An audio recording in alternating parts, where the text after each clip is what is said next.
Hey everybody, this is my thoughts on Luftrausers. This is a bullet hell game by Vlambeer and published by Devolver Digital that was originally released in March of 2014. At least for PC, Mac, Linux, PlayStation 3, and PS Vita, because it wouldn't get released for Android until later on in December. And like most of Vlambeer's games, it went on to be very well received. Most people seem to like it quite a lot, even though it is a fairly simple game when you really get down to it. I mean, pretty much all bullet hell games are ultimately pretty simple. But this one did it with a different style and some slightly different mechanics that made it a lot more interesting than your typical bullet hell game. Which brings me to a point that I really need to mention when I'm going into this video.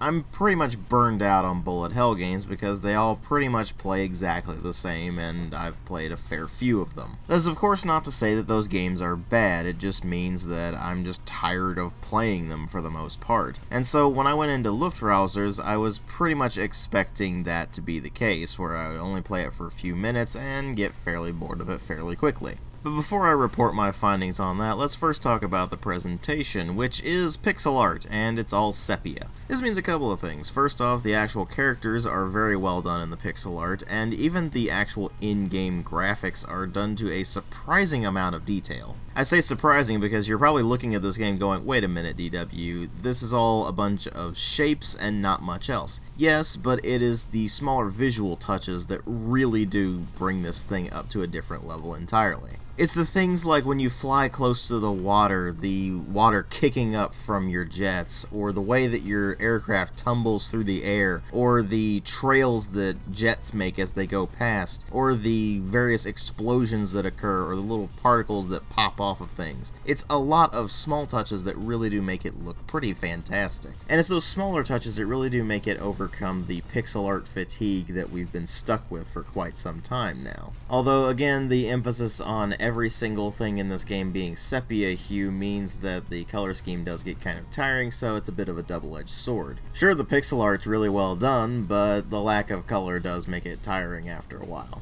But then there's the sound design to help bring things up, where the sound effects themselves are a bunch of 8-bit styled sounds that work extremely well for what art style they're going for, and really to give it a sort of retro vibe. But what really steals the show is the music, which not only is extremely catchy, but it's also changing depending on how you customize your aircraft. Changing the different weapons changes the drum pattern, the body changes will change the lead pattern, and then the engines will change the bass patterns, meaning that you can get quite a different variety of variations of really the same track, which is still really catchy, but these different variations do help spice things up quite a bit. And there's also the music that plays while you're in the hangar that is incredibly catchy as well. If anything, the only real problem with the music is that there really isn't very much of it. You have your main track, which has a bunch of different variations, but is still ultimately the same track, and then you have the hangar track, and there's not really much else than that. It's a good thing that those tunes are as catchy as they are, because otherwise it would be a pretty nasty problem for the game. But then of course there's what really matters here, which are the story and the gameplay, except that there's no story in this. You're just a Luftrauser pilot. You're a pilot of an aircraft, and so you go and you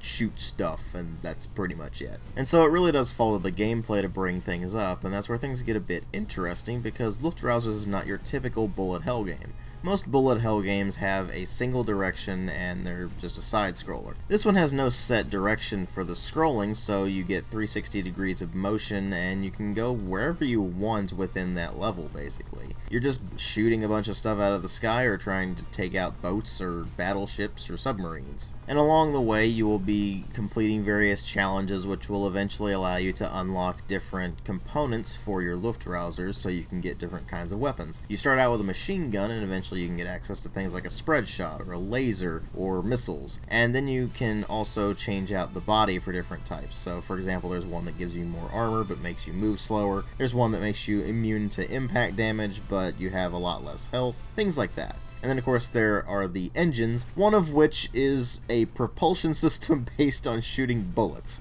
which is glorious. But no matter what you're doing, you are doing the exact same thing, which is you're flying around, you're shooting enemies out of the sky that are trying to destroy you, and you're swapping out the different components of your Luftrauser to get different play styles and different music, and it's pretty simplistic once you really get down to it. Where things get a bit more interesting is in the actual control controls, where you do have that 360-degree motion, but you only move forward when you are actually using the propulsion system. When you're not using the propulsion system, you're in free fall. And while you're in free fall, you can turn your Luftrauser around at an incredibly quick rate. So it actually is a fair degree of skill where you have to get used to how the propulsion system and the turning work. And you ultimately have to develop your skill in actually moving around the level, because you're having to dodge tons of bullets all the time, and that requires you to make some split-second turns. And so getting used to this free fall mechanic is something that is vital to your success in the game.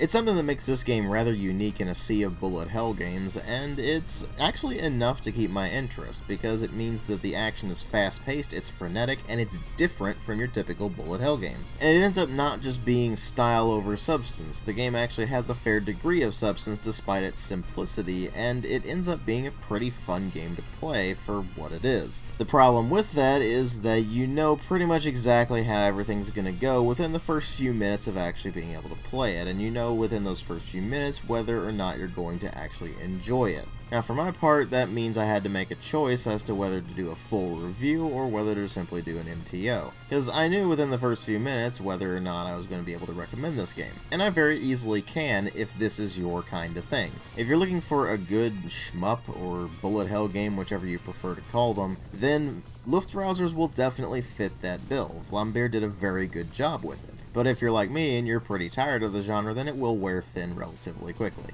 And that's ultimately why I decided to do an MTO rather than a full review. I felt it doesn't really need a full review. And as far as I'm concerned, in a game like this, as simple as this one is, then that's perfectly fine.